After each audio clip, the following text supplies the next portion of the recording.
Good morning. Good morning to one and all. As a part of India International Science Festival 2020, Regional Outreach Bureau and Press Information Bureau, Hyderabad, Ministry of Information Broadcasting and Government of India, organizing webinars in association with CSIR. And today we have the webinar with Dr. Soumdutt Karak from CSIR CCMB. So, I warmly welcome Dr. Soumdutt ji to participate in our webinar, and Director PIB and ROB, Srimati Shruti Patil ji also to participate in the webinar. From now, I am handing it over to Srimati Shruti Patil ji. Thank you. Thank you, Manas. A very warm welcome to all the participants of this webinar, and a special warm welcome to our keynote speaker today, Ms. Soumdutt Karak. We are very happy to have you amongst us today, ma'am. Welcome. Thank you. Thank you, ma'am. As you all know, this webinar has been organized as a precursor to the India International Science Festival, which is going to be started on the 22nd of December, which incidentally happens to be the birthday of Srinivas Ramanujan, the world-renowned Indian mathematician. And this IISF would go on till 25th December, during which host of activities have been planned. What is special about the India International Science Festival is that it highlights the role of science and technology innovations in addressing the challenges that the world is facing. And the events are also designed so that it brings the innovations to the science and technology innovations to the forefront.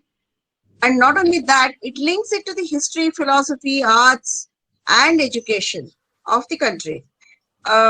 Accordingly, new themes of this year are very, these themes are very earthy to our everyday life. The themes are like games and toys, science diplomacy, philosophy and science and performing arts, history of Indian science, clean air, water, sanitization, all these topics. So as we would be looking forward to the India International Festival, today we are indeed fortunate to hear from Ms. Soumdutt Karak, who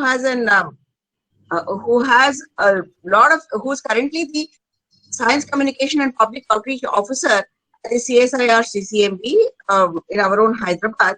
She has a lot of academic and professional experience, but what sets her apart from the other accomplished scientists is that she has a lot of volunteering experience, during which she has worked for collaborative undergraduate biology education at the Homi Bhabha Center for Science and Education.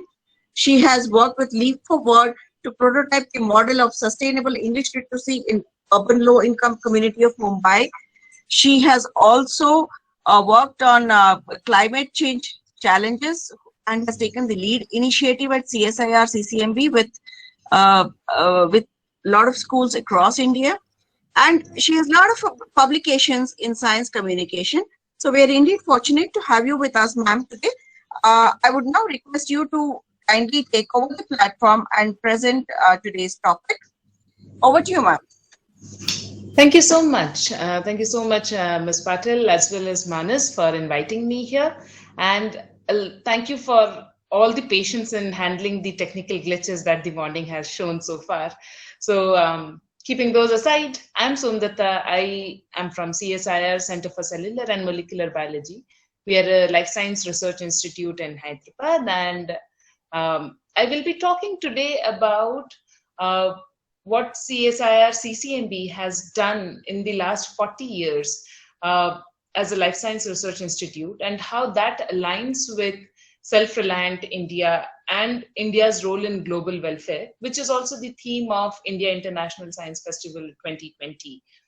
So, however, the theme is really broad. So I probably am not suited enough to talk about self-reliance across all disciplines, but I'll keep my talk limited to our lessons from CCMB. Manas, could you please start sharing the screen now?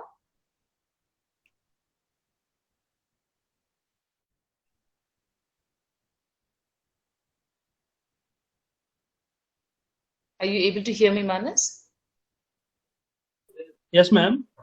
Can you please share the PPT? Yes, ma'am. Could you can you see the slides? I am not able to see the slides, but I don't know if others are able to. Yeah, we are able to see. We are getting, ma'am. Okay. We are able to see. Now I am also able to see. Thank you. So can you please make them full screen? Full screen, ma'am. Yes. Yeah, Manas, make it full screen. It's in the PPT mode.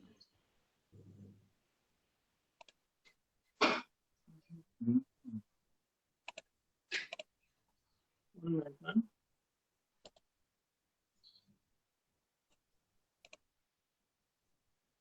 Full screen. F5 on my laptop makes it full screen. I don't know how is it on your system.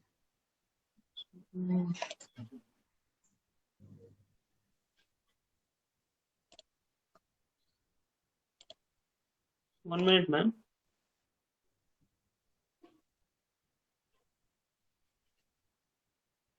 Okay, never mind.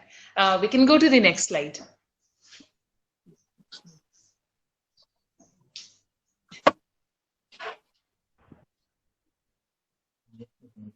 One minute.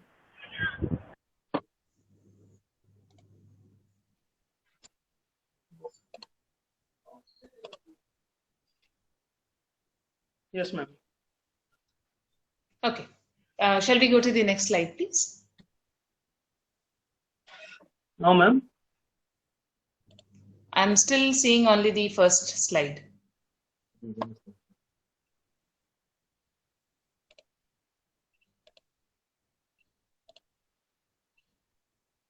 Now, ma'am.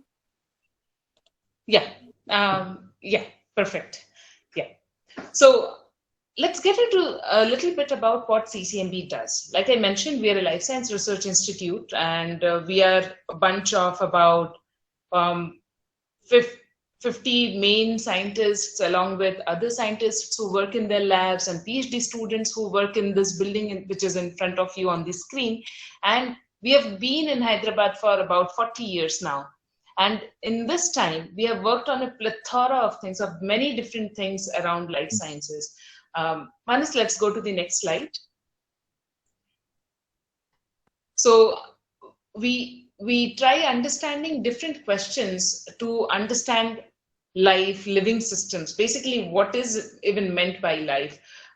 We try to look at it from the cellular level. So life, any living organism, you, me, any animal, any microorganism is made up of cells. So these are little small cells, and these contain a lot of even tinier machines inside it. And we try to understand all of this. We try to understand how these cells look, how these cells function with each other, how these cells talk to each other. What are these little machines inside these cells which allow or which enable these cells to work in many different ways? So, and what do these machines even look like, and how do they function? So all these different kinds of things are studied at CCMB, and they are studied in multiple forms of life. We study plants, we study animals, we study microorganisms, we study larger ecosystems. So we try to look at the questions in life sciences. We try to understand life from all these different perspectives. So all these questions, like understanding what is life and what are cells and how do these cells function, these are all called as basic questions or the fundamental questions in life sciences. And CCMB primarily tries to understand and address these kinds of questions. And while we do these, while we study these questions, we also are able to come up with technologies that help humans better their lives in many different ways. So we have I mean, not only we study life as it is, we also try to come up with solutions that help humans navigate through many different problems in life. The COVID current pandemic is one of such example, and we will also look into a little more detail into that in a while. And while we are doing all the science and technology, we also end up training a lot of human resources in the country.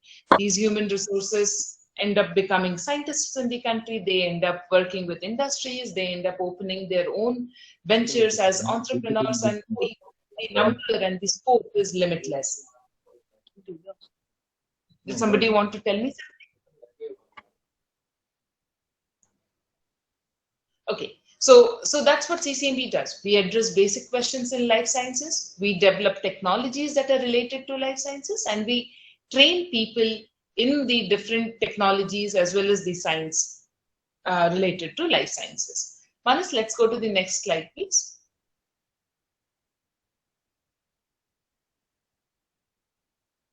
So I'll give you some of the examples that has helped us in both science and technology, and which have come up from the work that we have done at CCMB.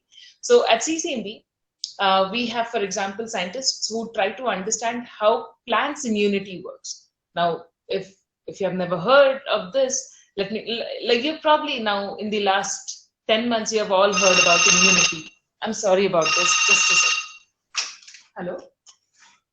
Yeah.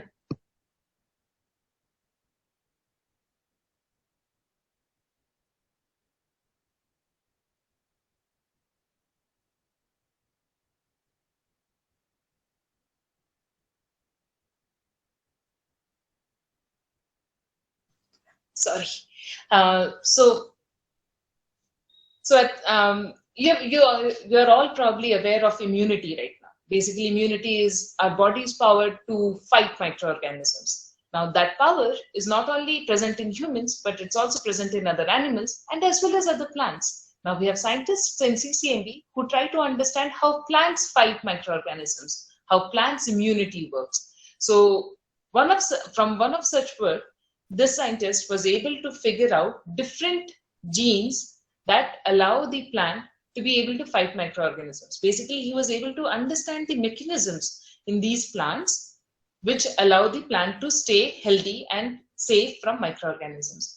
And he used this understanding to make better varieties of crop. He figured out that, okay, this is this thing in the plant. If you can take it out and put it in other plants, then you also protect those other plants. And that's what he did. So Samba Masuri has been a popular variety of rice eaten in this part of the country. And he made a better variety of this rice, which is now called as the improved Samba Masuri rice, which is protected from a bacteria which infects this crop.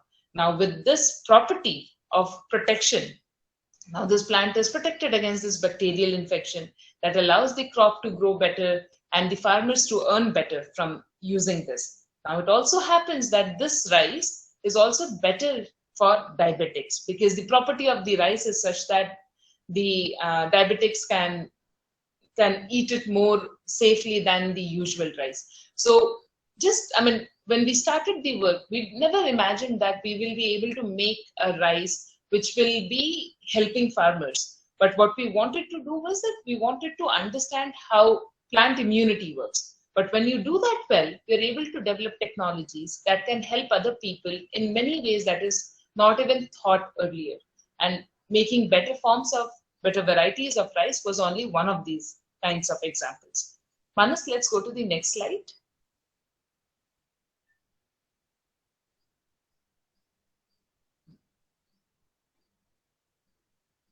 Similarly, so now this is the next example that I'm going to tell you is one of our highlights at CCMB. So CCMB has a huge lot of infrastructure and scientists who are invested in understanding the population genomics. Basically, so all of you and all of us have something called as a DNA in all our cells. Now, this DNA is unique between each individual. So I look different than you because I have different DNA than you. And if I can figure out, if I can study this DNA, then I can actually find out people's identity. So that's what our scientists did. And by doing that, they did a lot of, I mean, that helped us in many different ways. One of the basic questions that we were able to address was, where do Indians even come from? What is the ancestry of Indians? So a popular idea has been that Indians, Dravidians who lived in South India were the original inhabitants, and then there was some invasion from the north, and that's how the North Indians came. That was the prevalent hypothesis. That's what people thought. But was that really true? And when we studied the DNA of Indians, we realized that that's not true. Indians, North Indian, South Indian, East Indian, West Indian, they all have genetic similarity. So genetically, we are not different from each other. We also figured out that there are certain genes which are distinct, which are different in different populations. And these genes also can have different disease mutations. Now, what happened is, it's only in the last 2000 years that Indians started breeding only in small communities. So when they started breeding in these small communities, the DNA of those communities remained isolated. And the genetic diseases between these communities started spreading.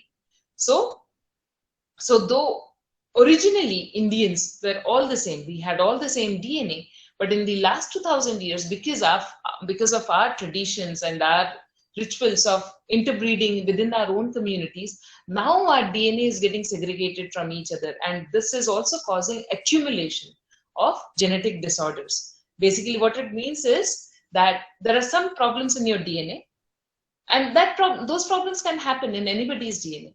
But if only that DNA is spreading in a population, which happens when people only in a small community marry within each other and have children with each other, then the same DNA is passing on between all of them. And so when that happens, then if there is any defect in the DNA, that also keeps circulating. And if that defect gives rise to a disease, then that disease also keeps happening among all these populations. So we found out how some of these genetic disorders in Indians are becoming more and more because of interbreeding or breeding within the same community. And we were able to develop a technology which is called the DNA fingerprinting technology. Using the DNA fingerprinting technology, we can identify individuals by studying the DNA, by studying the sequence of their DNA. So like I mentioned earlier, I and you and all of us, we have distinctly different sequences of our DNA. So the technology allows us to find out exact sequences of our DNA and identify each one of us separately. This has enabled us to solve many criminal cases, for example, where we don't know who the culprit is, we don't know who is committing a certain crime, but we find these biological samples from the crime sites, and these biological samples contain DNA. And by studying the DNA, by finding the sequence of this DNA, we can then find out who has been the criminal. So that has helped us in solving many criminal cases, and since 1990 now. So it's been 3 decades that we have been using this technology in India. And this technology is also used now in court as a proper evidence for solving the criminal cases. This technology was so powerful that we now have a different institute altogether, which is called the Center for DNA Diagnostics and Fingerprinting, CDFD, in Hyderabad as well, which was basically started by the invention of this technology. Manas, can we go to the next slide, please?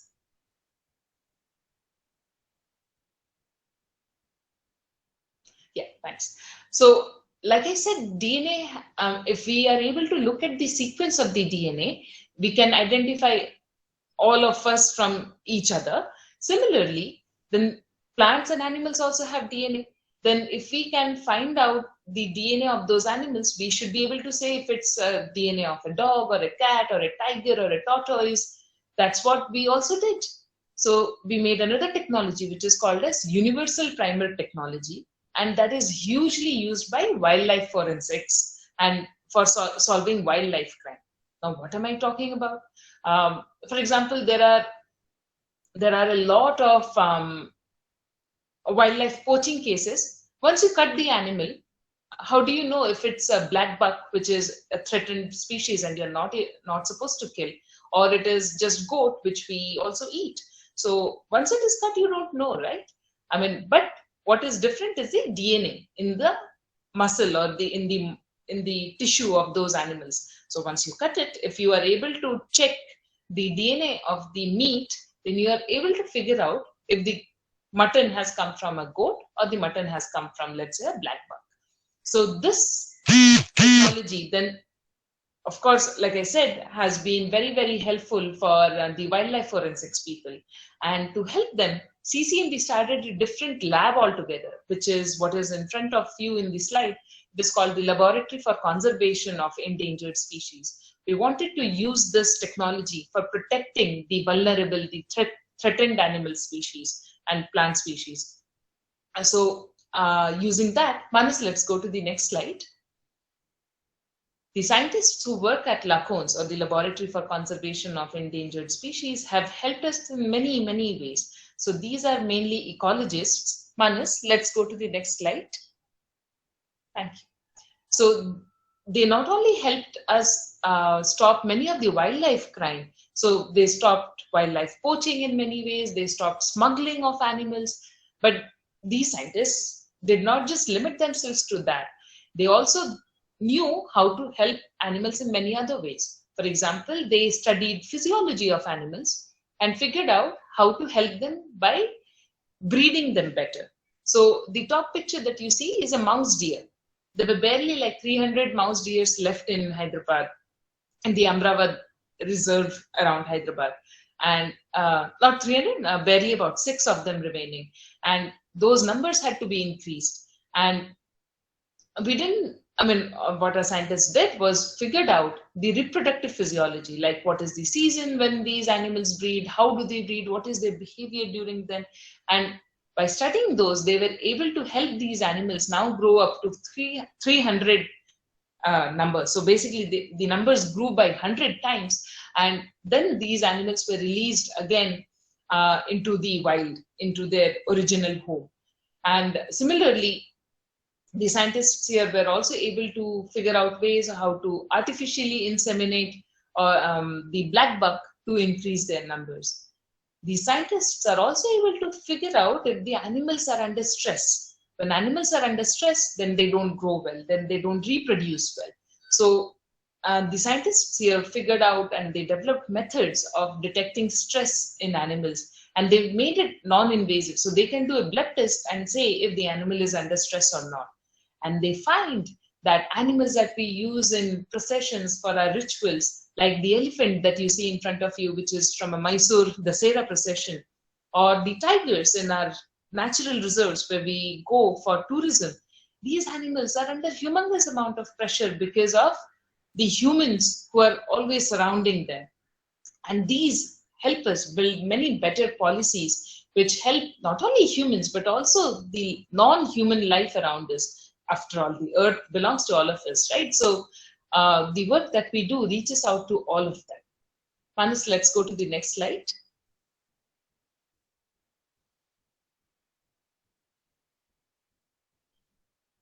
So one of the mechanisms that we have at CCMB to enable technology development happens at our Innovation Hub. The Innovation Hub hosts 2 of our platforms. One of them is called Common Research and Technology Development Hub, and the other is called the Atal Incubation Center. And through these, we are able to not only support scientists at CCMB, but also startups in the city. So there are many startups these days who come up with many cool ideas which can help humans and other forms of life, birds, animals, plants, in many different ways. And we provide them infrastructure, guidance, and many other resources to succeed as entrepreneurs. And that majorly happens at our iHub, or the Innovation Hub. And Manas, let's go to the next slide, please. So CCMB has been a prime example of the strengths in life sciences. So India, for example, has many number of institutes who look into different facets of life sciences. There are institutes which focus on health. There are institutes which focus on agriculture. There are institutes which focus on basic research, such as CCMB. There are hospitals which treat patients, and the list can go on. There are institutes which look into fishery development. So any form of life that you can think of, there's probably an institute which is focused on that, on understanding that aspect of life sciences.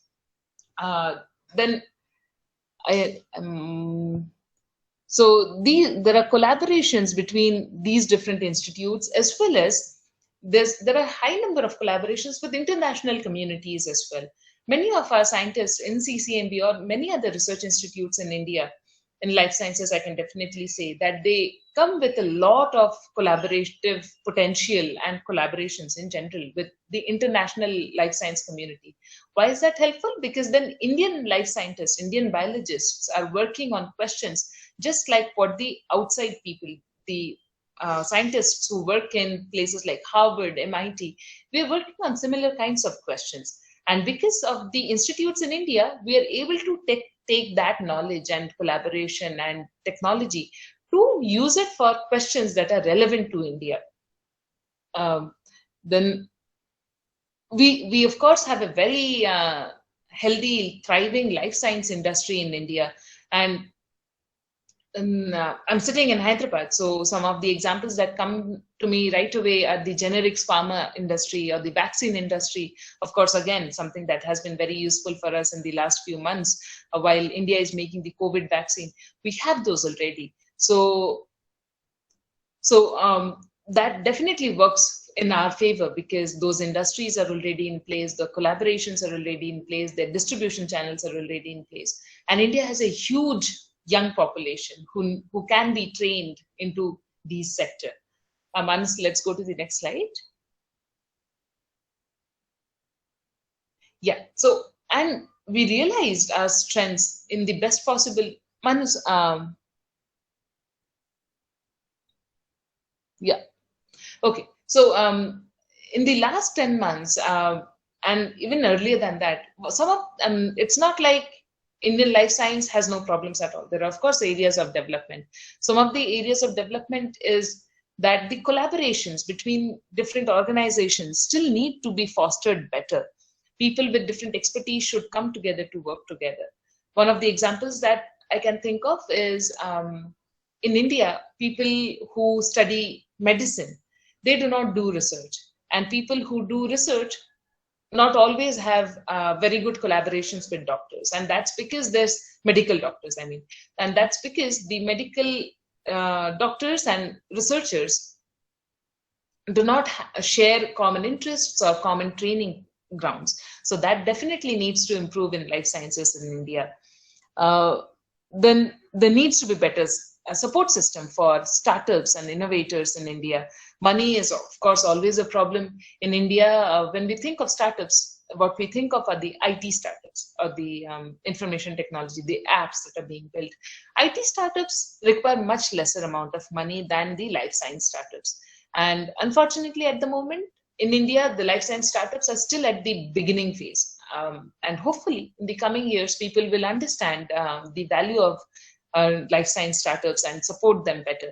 But they definitely need a different kind of support and a much larger support and a longer support than what IT startups need. India hugely lacks manufacturing potential, and that's something that we have again realized in a hard way in the last 10 months while COVID hit us. And that's also the focus of IISF when we talk about self-reliance and Atmanirbharta, that how do we bring that manufacturing potential back to India? And that's not an easy discussion because it does not happen overnight, but we realize that needs to happen. So we are working on that. There needs to be job-oriented educational training, and there needs to be more diversity in the kinds of, in all our organizations. So it cannot be just one gender or one socio-economic background, people who are representing us. There needs to be diverse set of people who are sitting in different organizations and letting us look at diverse set of solutions. Manas, let's go to the next slide. So all these areas of development were reminded to us very dramatically in the last 10 months during COVID. And but then that's also good because that allowed us to realize our potential in training different set of people with new sets of skills. It also showed us that we can manufacture some of the things in India when the need is there. It also enabled and encouraged collaboration between people of different expertise. I'll give you a few examples of how we did it at CCMB, and that's true for many other life science institutes in India. Manas, let's go to the next slide, please. So, for example, when COVID-19 hit, we knew the world was already testing for the virus through a technique called as RT-PCR. And RT-PCR is a technique that life scientists use very regularly in life science and in their labs, but medical doctors do not use it that often. So life scientists at CCMB and at many other places trained the doctors on how to use this technique. Then we also figured out different ways of testing. Let's go to the next slide, please. So we used many different technologies to make the testing safer and cheaper and faster and more reliable. So, for example, in the first photo that you see, we were able to figure out how we can use we can reduce the number of steps in the testing and make it faster, and hence that makes it cheaper. In these photo below, you see the computer, and that's basically using a novel technology altogether called next generation sequencing for, again, testing samples, but in large scales. Like you can do 10,000 samples together by using this technology, and that is still under production, under development and testing. On the right-hand side, you see some of our scientists gathering samples from the sewage treatment plants of Hyderabad. And we have been able to figure out how we can test the sewage treatment plant samples to see if there is virus coming in from the community through the sewage. So these virus particles are not infectious. They don't cause disease, but the particles are still there. The pieces of the viruses are still there. And that tells us if the community around that around there, or the community whose samples are coming into these treatment plants, if there are viruses spreading there or not. So these techniques of course have a lot of relevance now in the COVID times, but these expertise are going to stay with us even beyond COVID, because these techniques not only are able to detect the COVID virus, but they're also able to detect many other infectious agents. I mean, it can be a bacterial infection some years later that can come and harm us. But then we will have these technologies ready with us to take to do those surveillance. And as well as these will be helpful for us to curb the non-infectious diseases as well in the coming years. Manas, let's go to the next slide. So we were able to grow the virus in our labs and worked with many different industries in Hyderabad and around in the country to develop vaccines and therapeutics and test drugs against the virus. Let's go to the next slide. We were able to work with many other companies around us, especially the entrepreneurs, the startups around us in the COVID times, and help them to come up with technologies and products which are helpful during COVID. Let's go to the next slide. And we were able to do all of this because of a huge lots of collaborations that were we were able to do. These include bigger industries, like you see many of the big names here, Bharat Biotech or Glenmark or Apollo, Intel. Of course, these are big players, but at the same time, there were many small players as well that we were able to work with, like the Codex that you see here. It's a startup that works with us, and they bring AI in healthcare. And we hope that these collaborations that we have been able to forge so successfully in COVID are not forgotten later as well, and that these collaborations should enable us to take up larger problems and more persistent problems that are in India, even other than COVID. Let's go to the next slide, please. So some of the possibilities in the coming decade would be looking into the genome of Indian population and see what are the peculiarities of the Indian genome? What are the peculiarities in our genes, and which genetic disorders come up because of these genes? So it's not just genetic disorders. I mean, these can also be how we react to drugs. So much of our genome needs to be understood to come up with strategies for personalized medicine. Personalized medicine means no one medicine for everyone. Each one of you are different individuals. We will react to treatment regimes in different ways, and that needs to be understood. And genome is one very powerful way of understanding that. Disease management, both infectious and non-infectious disease management, will become a huge focus for the country, hopefully, given that now we understand how painfully it can hurt us if we don't pay attention to it.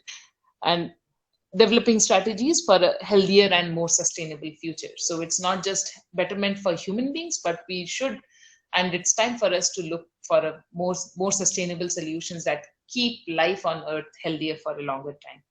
Let's go to the next slide, please. So how do we do all of these? And that requires a roadmap to train and retain talent in India. So the training needs to start from schools and colleges, and then goes into higher education set up in universities or research institutes, and supporting the tech entrepreneurs in the country. So the mindset of just getting a job and the mindset has to change from just getting a job to starting your initiatives which are going to bring in your own value and also relevance to the country, needs to be fostered and encouraged right now in education and training. Let's go to the next slide, please. So, and there are multiple support mechanisms already available for this, for schools, for colleges, for higher education. So some of the examples that you see here are for schools, and CCMB participates in them greatly. And I would urge the students who are and the teachers who are with us today in this talk to take note of these programs and definitely see if your students are interested in participating in them. Manas, let's go to the next slide, please. Similarly, there are all these options for the older students, for the PhDs and postdocs, and all these mechanisms enable you to get into problem solving from a very, very early age. From no matter at what stage you are, there are support mechanisms available for you from the government. So please take note of them and participate in them in whichever ways you feel is appropriate for you. Let's go to the next slide, please. So these are some of the examples of successful partnering at CCMB. We have worked with school children in developing technologies which are helpful for them in their smaller communities. It could be helpful for their city or for their schools. And you see those innovators going and meeting the Russian president here, Vladimir Putin. Let's go to the next slide. In addition, there are a lot of startups who work with us. Let's go to the next slide, please. Yeah. So there are a lot of startups who work with us, and these startups work on a multiple range of things. They look into diagnostics, they look into developing vaccines and drugs, they look into developing nutraceuticals, they look into animal health care. So the list is extremely long, and some of them have successfully graduated and gone on to fetch more funding and working with better collaborations from CCMB, and some of the examples are in front of you. Let's go to the next slide as well. Yeah, so you just see the kinds of work that they have done, and with that, Manas, let's go to the next slide. With that, that makes me very hopeful that the way forward has been set up, but it's still work under progress. It's still work in progress, and we need everybody's support to pave that way further. So some of the things that we really need to think of is how do we leverage all these support mechanisms that are already existing in the ecosystem and take real advantage of it? And how do we make this an inclusive space, that we ensure that there is diversity of people who are engaging with us as tech entrepreneurs or as scientists or any other role that you can think of. It needs to be a diverse, inclusive growth. And we need a framework that will enable us to get feedback as well. So, because oftentimes it so happens that we release or we initiate a mechanism, we initiate a program for somebody, and we do not even know if all of you were able to access it or not, and if it was helpful for you. So there needs to be a framework for gathering feedback from the central point of view, as well as from the smaller ecosystems point of view. And when we talk about feedback, Manas, let's go to the next slide. It is imperative that we need to stay in touch with each other. So if you want to stay in touch with CCMB, for example, there's a website that you can go and see, ccmb.res.in. We have a monthly newsletter for you to subscribe to and stay updated. And of course, we are available on all forms of social media for you to know what we are doing. And that is extremely important for us as well, not just for you. You, of course, will stay informed on what we do and you will know how to participate. It will also ensure that we get feedback from you, all of you, from on many different fronts. We'll know that what matters the most for you, and we probably can take that message ahead to the central government or central decision-making bodies and make a change altogether. With that, I'll wrap up my talk for today, and if you have any questions, I'm open for it.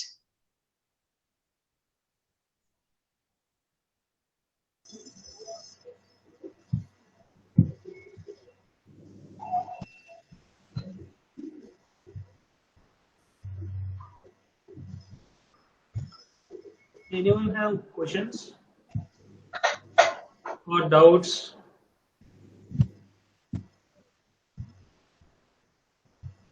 Anyone can ask. If you have some doubts or. Ma'am, this is Director ROP here, Shruti. Thanks for the very informative talk regarding what CCMB does. But in general, I wanted to ask you, apart from CCMB, what is the, how has life sciences study, back to our topic of a self-reliant India, how do you see the achievements post-independence help our country becoming self-reliant, the achievements in life sciences? Could you just enumerate some of them? Yeah. So, for example, the strength of Indian life sciences has been in basic research. I will not deny that. So what it means is that we understand how cells function, how to manipulate cells to change their functions or their working. Now, what has been lacking is translating them into technologies. So India has, there are of course some of the examples that I have discussed during the talk as technologies, but the number of technologies has been small. The biggest success has been, I would say, the vaccine industry. So Shanvac was, the Shanta Biotechnic was the first vaccine developer, the recombinant vaccine developer in the country. And from then on, now we have multiple vaccine industries in India. And that, of course, is a huge success story for the community and the country. But if I have to say that, has that worked for everything? I do not think so. So, for example, in the last decade, there has been a lot of push on developing newer diagnostics, to the point that people were thinking that too many startups are looking into diagnostics. But then COVID came and we realized that, okay, we needed all of those people to come together and give us those kits now. So that's why I focused also on infectious biology. So it is going to be one of the very prominent areas that India will look into in the coming years, especially with the COVID experience now. Thank you. Haribabu Garu, would you like to conclude? Okay, ma'am. Actually, Irozu, Manaki Press Information Bureau and Regional Outreach Bureau jointly organized this webinar. Earlier, our Director Ma'am told that on the occasion of International Science Festival, the Indian Science Festival is going on. So, in the precursor of this activity, we organized this webinar. So, Madam Speaker, main speaker, Somdata Karakji, given a lot of information, particularly last 4 decades, CCMB, what done actually in different fields of particularly life sciences, like genome sequencing, like DNA fingerprinting technology, and collaboration with various industries or like new entrepreneurs, like, and particularly this COVID situation, how CCMB helped for testing, tracing, or any new innovative new technologies, developing new technologies for testing and helping to the industry also, pharma, particularly pharma industry and like that. And apart from that, young scientists, scientists supporting young scientists, CCMB is playing a very vital role and crucial role. And in coming way also, in future also, what actually the Atmanirbhar Bharat, how the government of India aims self-reliance in science. The CCMB is saying how CCMB is doing their work to achieve the Atmanirbhar Bharat aims of the Prime Minister of India. I'm saying thank you, ma'am. You covered all the aspects, and particularly the Indian context, how this, for example, you told that the criminal, identify the criminal, this fingerprinting technology using how they can identify the criminals also. That thank you once again for participating this, giving this valuable information to us, all educating us, particularly our educating us in the science field, because we are all in the communication field. So we also know educate, so got a lot of information from you. So once again, thank you for participating in this webinar, and I also thank all the participants. Like some young scientists also participated, and our colleagues and the various media units also participated, and particularly our dynamic director. So also, and Manas Garu for his welcome remarks, introductory remarks. So once again, thank you for all participating, and particularly once again this Somadatta Karakji. So we will touch with you, and we will get a lot of information. Like you told last but not least, the feedback system. So that feedback system, we can also, because we are in the field department, so we'll go to the common people. So our Government of India aim also lab to land. And we have to serve the common people. We have told that Samba Masuri, improved Samba Masuri, how it helped to the farmers also. So in every field, the CCMB is related with life sciences, not only life sciences, and touched with every field of human beings, and the animals and plants and lot. Thank you for giving a lot of information. Once again, thank you on behalf of our PAB and ROB. Thanks. Thank you very much. Thank you so much, ma'am. With that, we end this webinar, and we look forward to keeping in touch with you for further programs and outreach programs, whichever we organize in future. Thank you so much, ma'am. Thank you very much. Thank you all for being a part of it. We can leave the meeting now. Thank you.